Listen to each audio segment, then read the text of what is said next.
Okay, so by now we have already used Photopea to create some text images. I'm going to move forward to the next exercise. That's the first one there. We've created the text. The next one, when we were doing Photoshop, would have been 9.2, recreate text on book covers and movie posters. I have the same selection, or at least a very similar selection to what we had before. If you have already seen the video on how to do this in Photoshop. Hopefully you sort of have an idea of what I'm expecting. It's the same thing, very similar in Photopea. I'm going to slide back to assignment 9.2c, recreate text in book covers and movie posters. Now, all of these files are already PSDs, and there's a reason why they're PSDs as opposed to JPEGs. They're not flat. They have a layer that's already built in. And although we don't have Photoshop, or most of you may not have Photoshop to do this, we can do the same thing, basically the same files in Photopea. This assignment is set up a little bit different. By the time you see this, hopefully the video is attached to 9.2c here. But what you'll see is book cover artwork. There's three choices for books, and there's three choices for the movie posters. They're the same ones that are here on 9.2, the original assignment.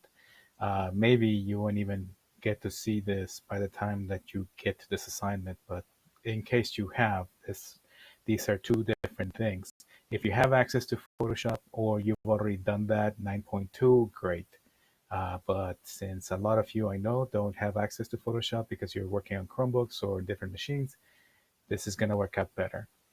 And since you are on a Chromebook, probably you really can't just download a file and open it up in a program. Well, you sort of kind of can, but since everything's online, this is the easy way to do it. This is the less complicated way.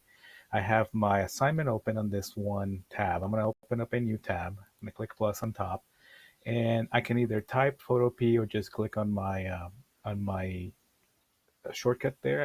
Either way, if I do Photopea, it already knows where I want to go, photopea.com. I'll press enter to travel there, and I'll get the program loading up. Now, once again, I say that it's loading up because everything's online, which gives us an advantage that we don't have to save the file on a drive or USB or anything. We can go back and take a look around. I'm gonna open up two files, one from each one of the selections, and it's the same concept for every single one of these files. I'm gonna see the Secrets of Eden, since it's the same one that I used in the other video. I'm going to right click on it, and it gives me a contextual menu, and I'm going to copy the link address. So I'm going to copy the URL of where this file is stored. It's stored somewhere on eCampus. I'm then going to go into the Photopea application. And since I just copied that, rather than opening up a new project or anything, I'm going to click and select File and tell it to open from URL. So the URL, the website that I just copied, is where the picture is. I'm going to then click on URL, press Control V to paste. So Control V as in Victor. You could also have right clicked and selected paste. There's your Control V right there. And then click OK. So give it a second. It's loading. It's telling me on top that it's accessing the file from the internet. In this case, like I said, probably on eCampus or eConnect or whoever it is that our college stores all the files. And I have a PSD file opening. Like I said, this is not a flat file. This already has two layers, the original layer and the other one says add text above. What this means is that we want to put something on top of this image. The book in the end is going to have the text on it, and we want to make it look as close as we can to the original. I turned off the add text above layer so that I can see what the original looks like. It has the name of the author, Chris Bajarian, on top, and then it has Secrets of Eden, the name of the book, a novel, and then some other text below. I'm going to turn this on so that I can see what I'm working with. I can also click, make sure that this is the active layer. It's darker than the original one. I can then say opacity, click on the little caret pointing down, and I can bring down the opacity so it's a little bit transparent, and I can see what it's going to look like.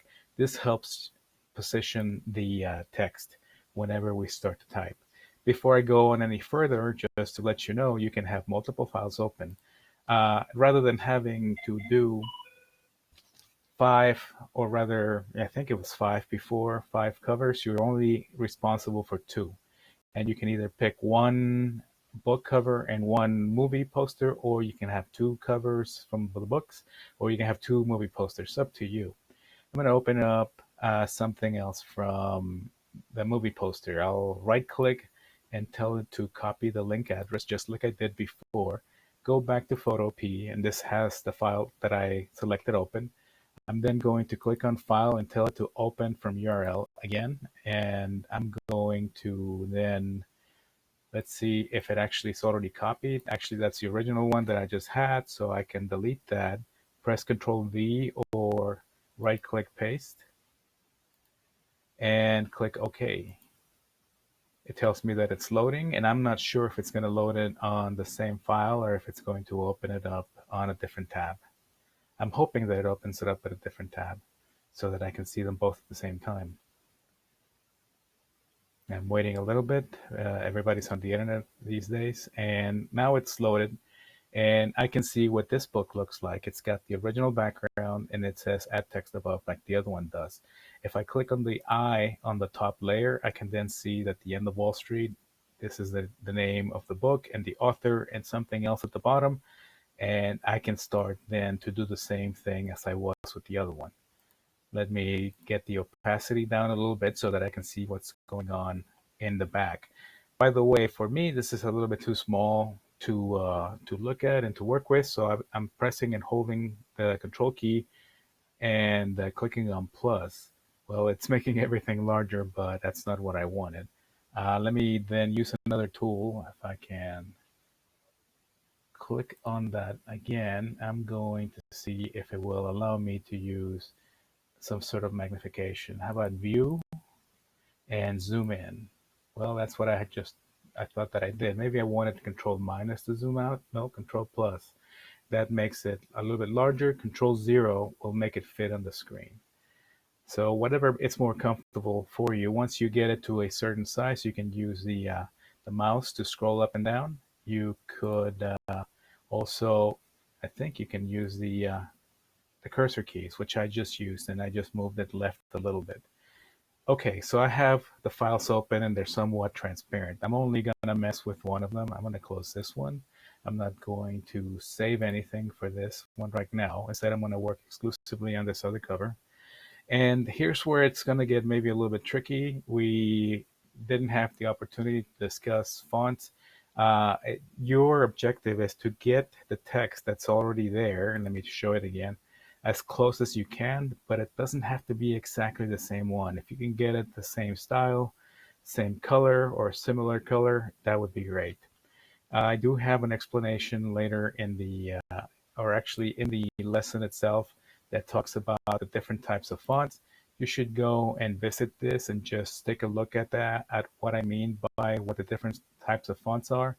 And this may show you that there's a whole bunch of them, but the ones that I want to focus on is going to be, there are serifs, which are the ones with the feet.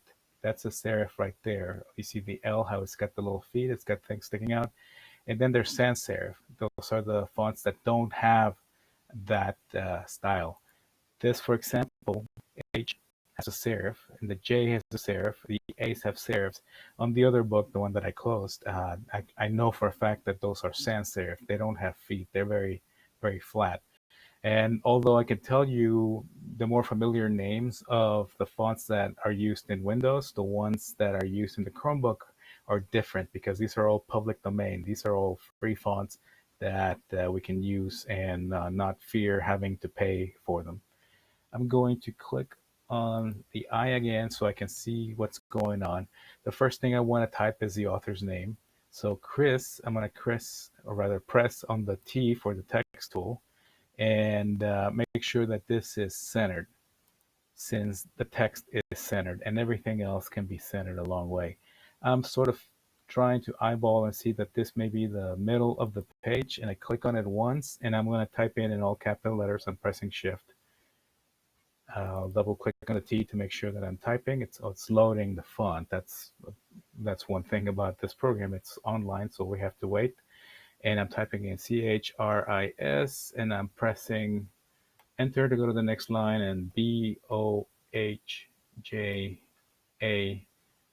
and press too much there. BOHJ, Shift A, LIAN. Okay, I'm going to press Control A to select all the text, and that way I can change it all at once. I know that the name of the author is in white, so I'll click on the color icon on top, and I'm going to move everything to the top. I could have also selected this one icon here to just turn it to white. Click OK. I'm going to make this larger. I can do that with the size until it's something close to the original one. Somewhere around there looks okay. And unfortunately, the font that's pre-selected is sans serif. It doesn't have the feet like I needed. And I say unfortunately, but it's not really that unfortunate since I can change this pretty quick. I'm going to use the move tool to bring it down a little bit.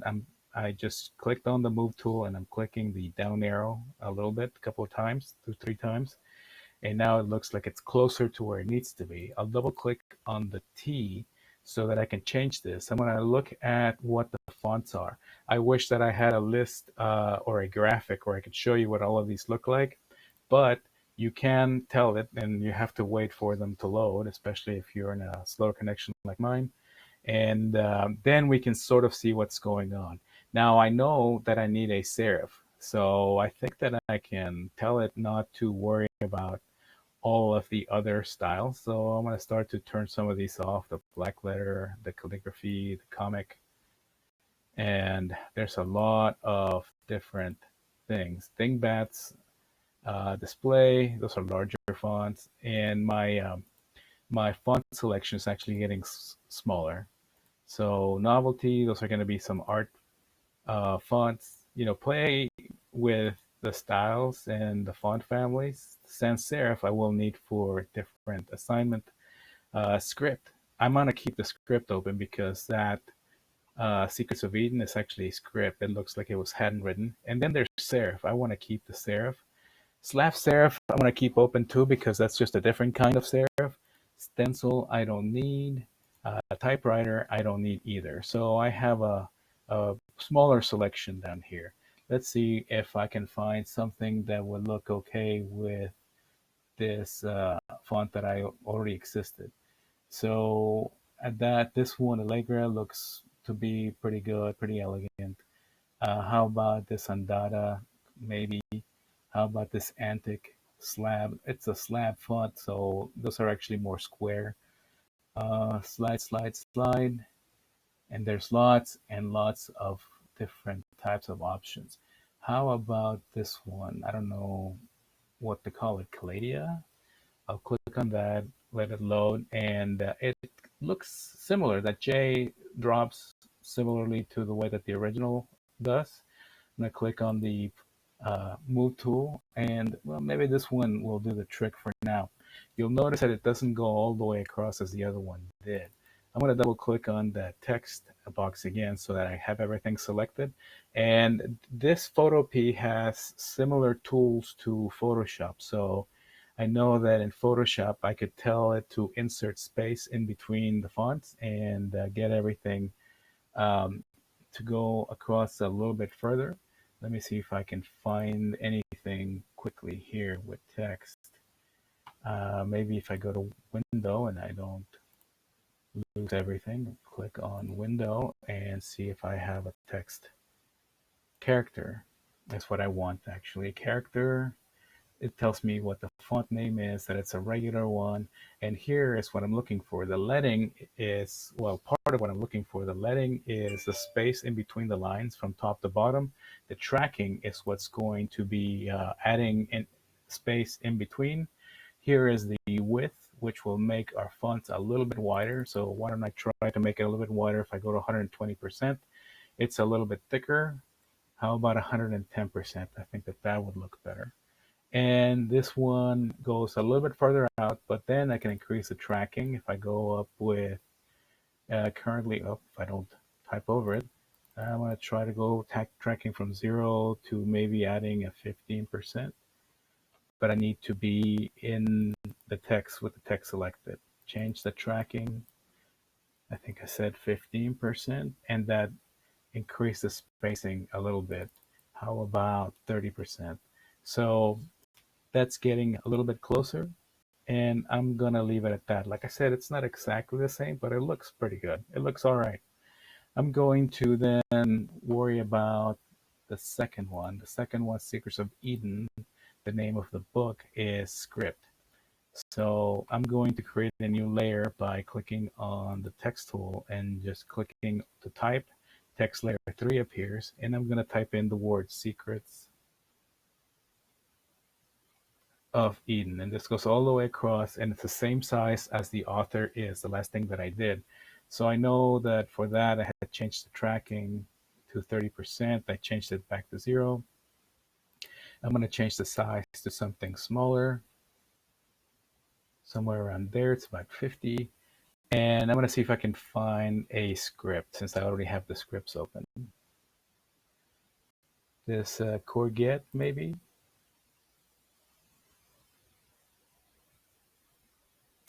And courgette it's okay. I mean, it's a script like the other one is. The one thing that I also need to do is that it's not supposed to be white. Let's look at the original one. It's it's a different color. If I zoom in, I press Control Plus. I'm going to see if I can find the eyedropper and click on it. I'm going to go back to Secrets of Eden, make sure that that text is selected. And well, actually, even rather than clicking on that, I can click on the color here. And let's see, here's where it might not work like Photoshop. If I click on the color, will it pick it up? Yes, it did. It's 255 red, 178 green, and 62 blue. Click OK. And if I hide almost everything, then I see that I'm going to press Control 0 to zoom out. I have the white author's name, and then I have the Secrets of Eden in a similar color as the other one. I'm going to do yet another layer of text, and that's where it says a novel down here. That's a font that's similar to Chris Bohalian, but not quite the same. I'm going to click on the text tool and click close to a novel and start typing a novel. I'm going to Control A that to select the whole thing. It doesn't need to be centered, but it doesn't matter because it doesn't really hit against anything. I know for a fact that it's not yellow, it's a little bit bluish. So maybe if I can zoom in, Control Plus, and double click on a novel that I just typed in, click on the color picker and click that blue, and hopefully I got the right blue. I think that's it. That's the blue right there, and click OK. So now a novel is blue. It's totally the wrong font. So if I go over here, can I change it from here? Probably can. I just need to find it, and I need to wait for the fonts to load. If it doesn't work here, I will slip over to the original site. I'm going to tell it to find something that has times in it. Happy times at the IKOB. I don't know what that means, but it's got times in it, so I'm thinking that it's going to be a times type of font, and it is. And the width, it's at 110%. I'm going to change this back to 100 to make it thinner, and then I'm going to make it smaller so that it's close to the other one. And then can click on my move tool and drop this somewhere on top. That's pretty good. And then I have this other text at the bottom. I like this font that I'm using right now, so I'm going to keep it. It looks a lot like the other one. I'm going to click on the T. I'm going to come up here, make sure that I am centered, and then I'm going to select white from here. Click OK, and it's in lowercase best selling author. of, and then it says midwives and the double bind. So those are really big. Press Control A. I mean, not that big, but bigger than they need to be. Take the take the size down, probably something maybe 14, not 174. Thank you.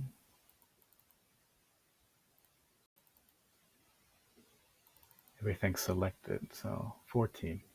Maybe a little bit bigger, 15. So I got all day to do this. 16. Okay, I think 16 would work. I'm going to click and drag this down a little bit. The leading can be changed so that it's more similar to the other one. I'm going to see where's tracking. There's tracking, but I lost the leading. No, the leading's right there. If I go from 0 to something higher, then I can get more space in between. And I'm waiting for this to load. It's slowing down considerably. 50 is too much. Control A to select all of that and get me 30. 30 looks to be okay. Okay, so now I have all my text typed in.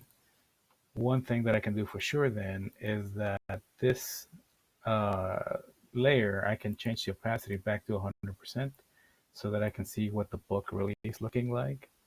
One of the things that I noticed that midwives and the double bind, which are names of books, need to be italic. So I'll select just midwives. See if this will allow me to italicize to a fake italic. This is that italic P there, and that did that italicize. I'm going to try to select the double bind, which is the name of the other book, and italicize it. So those are not true italics, but it tries just by bending the angle. I'm pressing Control 0. I want to make sure that all of my other fonts and layers appear. So now the original and the new one are in the same file.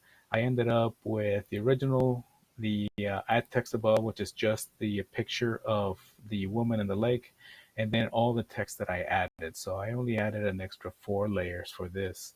And with this, if you can get it this close, then you've completed this assignment, or at least this part of the assignment, this image.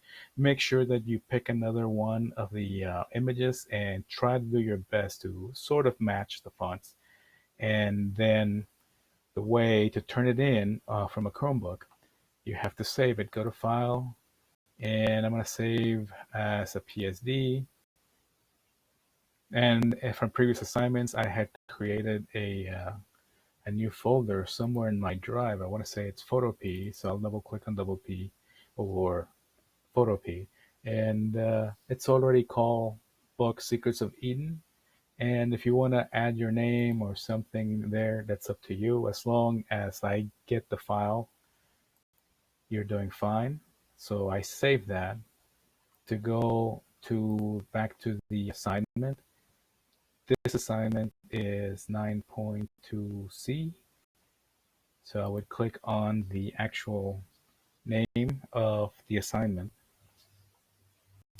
and then tell it to, if you've already got both of them, make sure that you save them both, and then you can browse your computer and go and find the files. I only have one to try to turn in. I can't turn it in as an instructor, but I can click on Photopea. My book, Secrets of Eden, is there. I'll click on that, and then you would hit submit for me to grade it. If you are only turning in one and you're working in another one, make sure to write a submission here that tells me that this is the first of 2, and then I'll wait until you have created and completed both of them. If you have any questions, please let me know. Send me an email. Go into the either one of the other ways to contact me, either via Slack, or if you want to try that new other channel that I created, that would be fine. Have a good one.